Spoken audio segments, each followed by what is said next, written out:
unazalisha lita milioni 10,880 kwa siku, sawa na 74.5% ya mahitaji ya maji kwa siku katika mji wa Tukuyu. Kutokana na changamoto ya uhaba wa maji, mamlaka inaendelea kubuni, kusanifu na kutekeleza miradi mbalimbali ya maji ili kukidhi mahitaji ya maji ya sasa na baadaye. Ndugu mwenyekiti, kamati ya siasa, mradi wa kuboresha huduma ya maji katika mji wa Tukuyu ni moja ya miradi iliyotekelezwa ili kuongeza uwezo wa mamlaka wa kuzalisha maji kwa lita milioni 8 kwa siku. Mradi unachukua maji kutoka kwenye chanzo cha Mto Mbaka, na mradi huu uligharamiwa na serikali ya Jamhuri ya Muungano wa Tanzania kupitia mfuko wa taifa wa maji kwa gharama ya shilingi bilioni 4,542,241,433 na senti 22.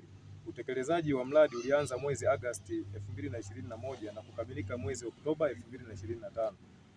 Na mradi huu unahudumia wananchi wapatao 51,000 katika mji wa Tukuyu. Njia ya utekelezaji wa mradi. Ndugu mwenyekiti, kamati ya siasa, mradi utekelezwa kwa njia ya mkandarasi kwa njia ya force account kama ifuatavyo. Mkandarasi wa Meki Engineering and Water Works Company Limited aliyetekeleza kazi ya ujenzi wa tenki la kuhifadhia maji yaliyotibiwa lenye ujazo wa lita milioni 1.5. Njia ya force account kwa kazi ya kuchimba na kulaza bomba kwa umbali wa kilomita 29.5. Kazi za mradi. Ndugu mwenyekiti, kamati ya siasa, mradi huu ulihusisha ujenzi wa miundombinu muhimu ikiwemo ujenzi wa tenki la kuhifadhia maji lenye ujazo wa lita milioni 1.5, ulazaji wa bomba kuu kwa umbali wa kilomita 29.5. Miundombinu hii imeongeza ufanisi, uthabiti na uhakika wa huduma ya maji kwa wananchi wa mji wa Tukuyu, hususan kata ya Msasani, Makandana, Buriaga na baadhi ya maeneo Bagamoyo, TANESCO kule. Mwenyekiti, kamati ya siasa, baada ya kukamilika kwa mradi huu wa Mbaka, uwezo wa uzalishaji umeongezeka kwa wastani wa lita milioni 8 kwa siku. Hivyo kwa sasa uzalishaji umeimarika na kufikia wastani wa lita milioni 10,880 kwa siku, hatua ambayo imeboresha upatikanaji wa maji na kupunguza kwa kiasi kikubwa changamoto ya mgao wa maji. Ndugu mwenyekiti, kamati ya siasa, pamoja na mafanikio haya, bado tunaendelea na jitihada za kupanua mtandao wetu wa mabomba katika sehemu ambazo hazijafikiwa na mtandao, ikiwa ni 96% ya eneo lote la huduma limekwisha fikiwa na mtandao wa maji safi na kufikia azma ya ilani ya Chama cha Mapinduzi katika uboreshaji huduma ya maji kwa mijini. Mwenyekiti, kamati ya siasa, kwa ujumla, kukamilika kwa mradi huu kumeleta mafanikio makubwa katika kuboresha huduma ya maji, kupunguza adha kwa wananchi na kuchochea maendeleo ya kijamii na kiuchumi katika mji wa Tukuyu. Gharama za mradi. Ndugu mwenyekiti, kamati ya siasa, mradi huu uligharimu fedha taslim bilioni 4,542,241,433 na senti 22 mpaka kukamilika kwake chini ya usimamizi wa mamlaka ya maji safi na usafi wa mazingira Mbeya. Vizuri kwa kweli, binafsi nimeelewa. Sasa imeonekana kwamba nina maswali mawili. Ya kwanza, imeonekana kwamba huu mradi mara ya kwanza ulikuwa design kwa ajili ya kuhudumia kata zote za Tukuyu mjini, lakini nikusikiliza kwenye maelezo yako ni kama unazungumzia sana kata ya kwanza Msasani, ndio unatoa sana na vijiji vyake vyote, maeneo yake mengi, sawa. Kata ya pili Buriaga, kata ya tatu Makandana, sawa. Lakini sijaisikia kabisa ukizungumzia kata inaitwa Kawetele, sawa. Na Bagamoyo umezungumzia kidogo mwishoni kwamba ikifika Jumapili ndio huwa na. Sasa nitaka kujua ile design iliyofanyika mara ya kwanza na hichi kilichopo, changamoto iliyojitokeza ni kitu gani? Je, idadi ya watu imeongezeka kiasi kwamba tumeshindwa kuwafikia wananchi wote kama malengo yalivyokuwa mara ya kwanza, au pengine sisi kwenye mradi wetu tumeshindwa kufikia vile viwango ambavyo tulikuwa tumevipanga mara ya kwanza kwa ajili ya kutoa huduma kwa wananchi kwa ujumla wake? Tenki mpaka muda wa asubuhi. Kwa hiyo ikishafika asubuhi maji tunayaachia.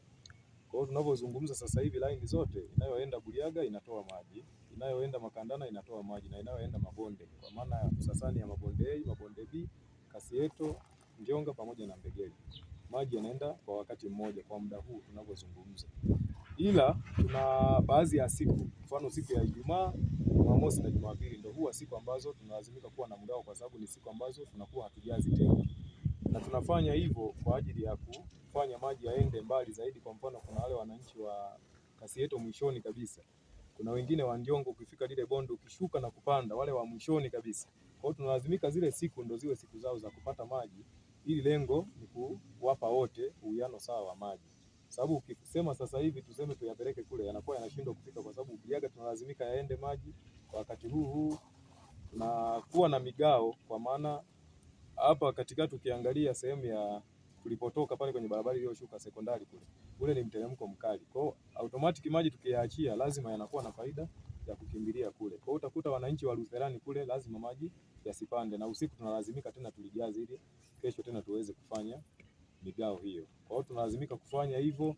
Kule Buyaga tumeweka huo utaratibu kwa sababu awali ilikuwa wananchi wa chini shuleni ndio wanaonufaika na maji peke yake, lakini kuna eneo la Msimbazi, Mheshimiwa diwani angekuwepo ni shahidi, kulikuwa na changamoto kubwa sana ya maji ile eneo la Msimbazi. Kwa hiyo tukalazimika tuwaweke pale katikati mgao, kwa maana tuwe tunawapa wa Msimbazi kwa masaa kadhaa, lakini pia baadaye anaenda kule shuleni, sambamba na eneo la Langboss, barabara ya kushuka kwenda Mpindo, nako ni hivyo hivyo.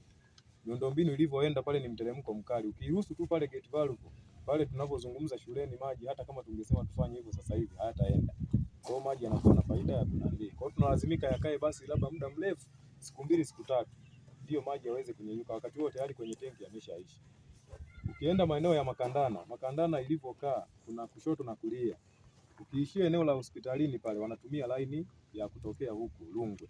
Kwa hiyo wengine upande wa kushoto wote kushuka chini kioski yote Iliwala mpaka Lugombo pale kalipo kale katengi kadogo ndio tunaishia pale laini yetu. Wilaya wetu kule Kanyegere ilipokuwa kuna uzio, natamani sana kwenye interest za maji nayo kwenye zile cover tuweze tukapata zile kufuri kubwa za kufuri, kwa sababu eneo hili ni hatarishi. Mtu anaweza karuka toka juu kule akashuka then akaenda kufungua taka kujinyonga kajidumbukiza kwenye maji akuletea kazi. Lakini pia kwenye ile tenki la dawa pia naona linatakiwa lichomelewe au liungwe vizuri, lakini pia lipate kufuri. Kwa sehemu ambazo ni sehemu sahihi ziweze kupata kufuri. Nadhani haya ndio hayo, lakini all in all tulikuwa tunasikia mambo mengine kwamba maji hayaingii humu na ndio maana kuna upungufu wa maji ndani ya mji wa Tukuyu.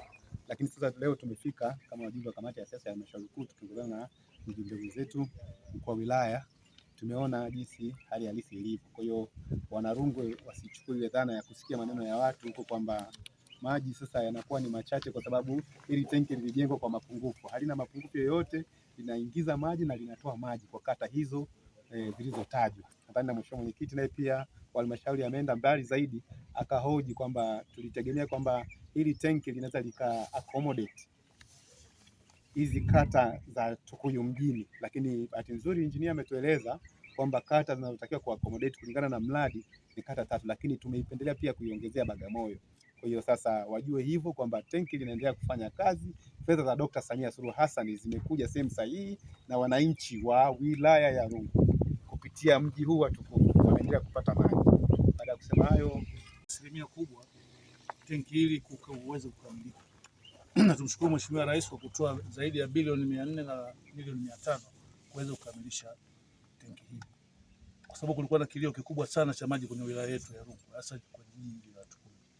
Lakini bado kuna changamoto kwenye kata ya Kawetera. Mtaalamu ametueleza hapa kwamba kuna jitihada inaweza kufanyika.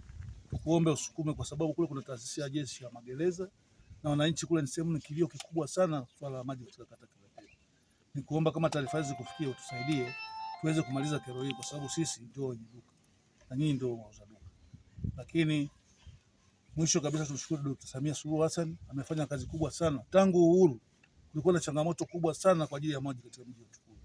Tunaamini kwa uwezo wako na jitihada zako utasukuma ili kuweza kumaliza kero hizi, kwa sababu hapa bado tunashona kuna 95% ndio imekamilika, bado 5%. Ukisukuma utatusaidia kwa asilimia kubwa. Sio tutakapofika kwenye uchaguzi wa 30, swala la kero la maji kwenye jiji la Tukuyu liwe